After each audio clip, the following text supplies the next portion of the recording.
그림은 S&P 500 지수인데요. 올해 4월부터 엄청나게 밀려서 이렇게 내려오고 있죠.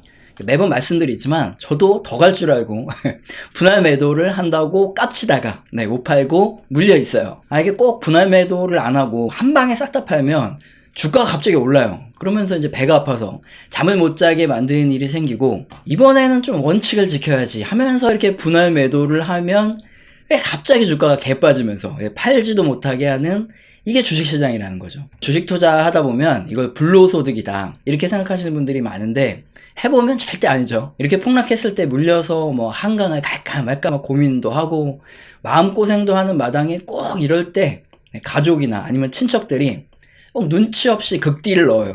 야, 요즘에 주식시장 많이 빠졌다며 뭐 이런 개소리를 해주시면서 확인사살까지 한번 하죠. 이런저런 마음고생이 다 녹아 들어가야 뭐 결국에는 버티다가 그냥 포기하고 잊고 살 때가 돼서야 올라줘서 수익을 보는 게 이게 주식판이죠. 지금 주가가 이렇게 많이 빠졌다고 너무 마음고생하거나 자책하지 않으셔도 되는 게, 뭐 이런 시국에 유튜브나 주변 사람들 보시면 그것 봐라, 내가 얼마 전에 팔라고 했지 막 이렇게 입방정 떠는 애들 많죠. 근데 뭐 걔네들도 계좌 까보면 우리랑 거의 비슷하게 다 물려있어요.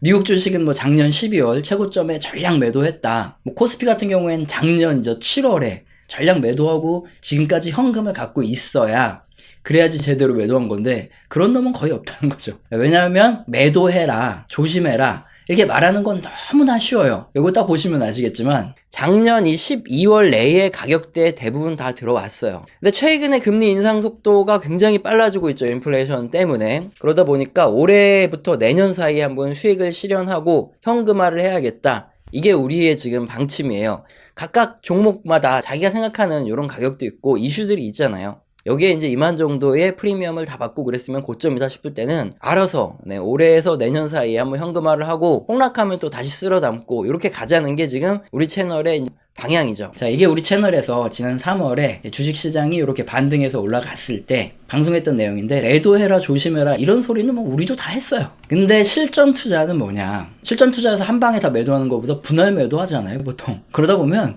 다 처물려 있다, 이게 사실이라는 거예요. 그래서 주식시장이 이렇게 빠져있을 때 내가 매도해라 했냐 안 했냐는 둥, 뭐 앞으로 뭐 더 빠질 거다 뭐 이런 소리 하는 게 아니라, 이런 때는 그냥 물려있는 사람끼리 위로하면서 버티는 게 나아요. 어쨌든 우리들은 그나마 희망이 있는 건, 우리 채널 보시면 발표되는 다수의 경제 지표들을 거의 대부분 모니터링해서 분석을 해드리죠. 분석한 지표 중 다수에서 하반기에는 주식시장이 반등할 가능성이 높다 이렇게 말해주는 경제 지표들이 꽤 많이 나오고 있다 이거예요. 오늘 경제 지표에서도 그런 낌새가 딱 나타나는데, 오늘 역시 중요 경제 지표들을 모니터링하면서 경제의 큰 흐름은 어떻게 될지, 그리고 반등의 가능성은 높아지는지 낮아지는지, 우리는 어떻게 하는 게 좋을지, 이런 내용들을 점검해 보도록 하겠습니다. 우선 중요한 걸 말씀드리면, 오늘 밤에 미국 소비자 물가지수가 발표가 됩니다. 소비자 물가지수란 놈이 얼마나 무서운 놈이냐, 물가의 척도를 알려주는 중요 지표 중에 하나인데, 지난 6월 달에 그림처럼 이렇게 고점 찍고 하락하던 이런 소비자 물가지수가 갑자기 반등을 해주면서,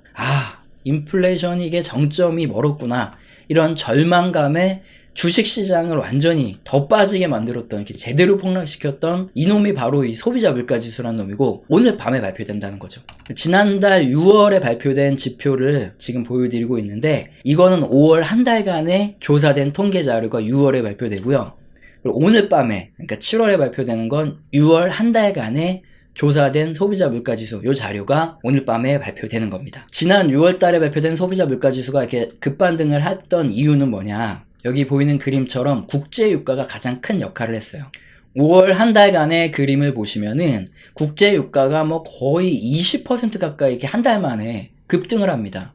그러니까 소비자 물가지수가 엄청나게 올라갈 수밖에 없겠죠. 하지만 다행인 거는 7월 13일 오늘 밤에 발표되는 이 소비자 물가지수는 6월 한 달 동안에 집계된 자료고, 6월 보시면 이렇게 그림처럼 국제유가가 이제 고점 찍고 하락하는 이런 움직임이 나타난 시기죠. 그래서 그나마 다행이라는 건데요. 근데 그림 보시면은 국제유가가 이 5월, 6월 대비를 해보면 이게 평균적으로만 봐도 6월에는 조금 더 높게 나왔어요. 자, 그러다 보니까 소비자 물가지수는 당연히 5월보다는 조금 더 높게 나올 가능성이 큽니다.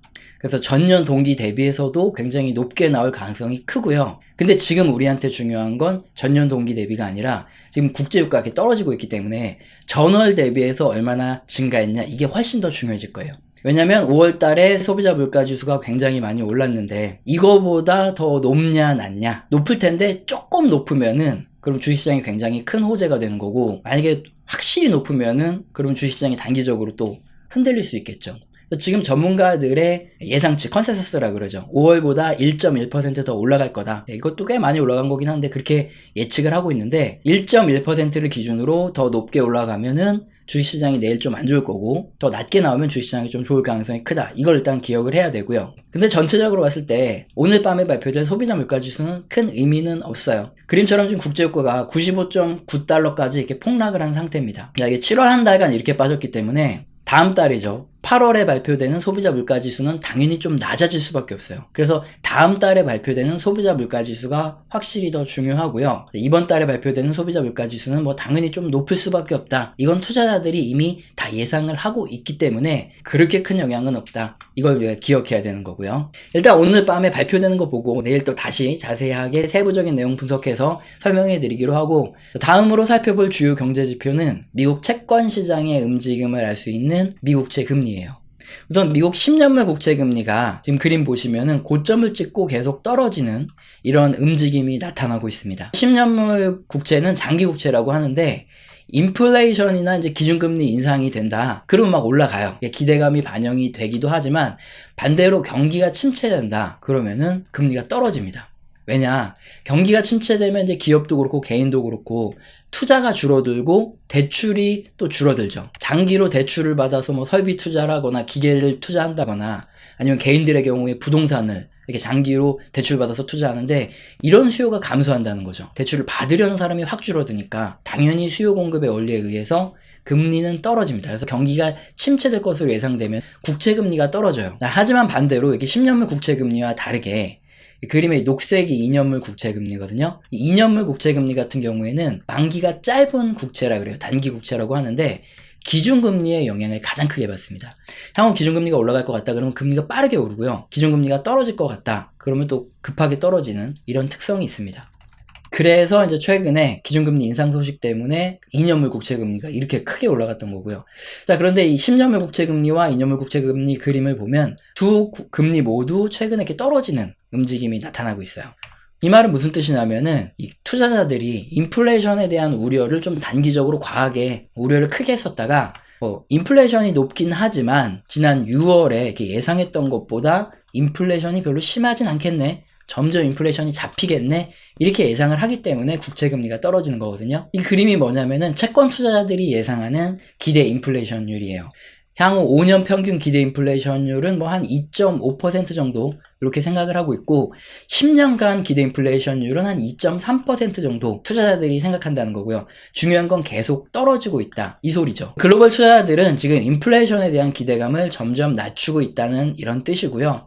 이 국제유가 시장에서 그대로 나타나고 있습니다. 국제유가가 최근에 보시면 막 한 달에 20%가 올랐다가 떨어졌다가 뭐 10% 올랐다 떨어지는 일은 뭐 예사인 이렇게 변동성이 어마어마하게 큰 시장이 펼쳐지고 있어요. 근데 만약에 선물로 해지를 하는 기업들의 시장이라면 이렇게 변동성이 크지 않아요. 근데 지금 변동성이 이렇게 크다는 말은 투기자본들이 많이 들어와서 지금 놀고 있다는 소리입니다. 근데 앞서 살펴봤지만 투자자들이 생각하는 이제 앞으로의 인플레이션은 점점 낮아질 것으로 이렇게 판단을 하고 있습니다. 그러다 보니까 최근에 국제유가가 이렇게 급락을 하는 거죠. 투기자본들의 입장에선 인플레이션이 점점 낮아지면 국제유가가 이렇게 올라가지 않아도 되겠구나 생각하고 점점 차익을 실현하고 매도를 하기 때문에 이렇게 95.9달러까지 이렇게 크게 떨어진 거예요. 이게 투기자본이 다 빠져나가면 국제유가가 80달러대에서 횡보 등락을 보일 거다. 이런 전망이 점점 늘어나고 있어요. 뭐 국제유가를 예측하는 건 변수가 너무 많기 때문에 예측이 굉장히 어렵습니다. 하지만 지금은 굉장히 긍정적인 상황이죠. 앞으로 투기 자금이 빠져나간다 이런 신호들도 나타나고 있고, 그리고 살펴본 대로 투자자들의 기대 인플레이션율도 낮아지고 있는 게 채권 시장에서 그대로 드러나고 있어요. 자, 이렇게 인플레이션이 점점 꺾인다, 그러니까 우려가 사그러든다 그러면은 미 연준도 기준금리를 하반기에는 조금 인상하는 속도를 늦출 수도 있는 거죠. 자, 그러면 그에 미리 반응해서 움직이는 주식시장의 경우에는 하반기에 우리가 바라는 우리의 정말 소망대로 하반기에 반등을 쭉 줄 가능성이 있다 이겁니다. 그래서 희망을 놓지 말자 이 말씀을 드리고요. 자, 하지만 하반기에 주식시장이 반등을 하게 되면 그때는 그냥 시원하게 주식의 비중을 확 줄여야 된다. 이게 우리 채널에서 큰 흐름에서 말씀드리는 내용이죠. 왜냐하면 다수의 경제지표들을 봤을 때 큰 흐름에서 지금은 실물 경기의 사이클 중에서 실물 경기가 정점을 찍은 이런 구간이에요. 그렇기 때문에 올해 또는 내년, 이게 2년 내에 경기 침체가 오고 주식시장이 뭐 크게 빠질 그런 사건이 터질 가능성이 높습니다. 그래서 하반기에 반등을 하게 되면 이제 주식시장이 마지막에 확 타오르는 불꽃일 수 있기 때문에 원칙대로 이렇게 주식시장이 반등하면 주식의 비중을 줄여나가자. 이게 큰 흐름의 우리의 대응이다. 이렇게 보시면 되고, 그 경제지표를 보니까 하반기에 주식시장이 반등할 만한 이런 요소들이 조금씩 나타나고 있고요. 이전 영상들에서도 계속 점검을 해드려 왔으니까 혹시 이 영상을 처음 시청하시거나 최근에 시청하신 분들은 이전 영상들도 보시면서 근거를 하나하나 확인해 보시기 바랍니다. 우리 채널은 가끔 후원 주시는 아주 감사하신 분들이 계십니다. 근데 제가 감사합니다 이 말로 때우지 않죠. 한 달 교육을 진행을 하고 있어요. 그래서 이 영상 하단에 설명란 보시면은 자세한 내용이 있으니까 해당되시는 분의 경우에는 메일 주셔서 꼭 한 달 교육 받아보시길 바랍니다. 자, 오늘 영상도 마음에 드셨다면 구독과 좋아요는 꼭 눌러주시고 지속적인 시청 부탁드립니다. 감사합니다.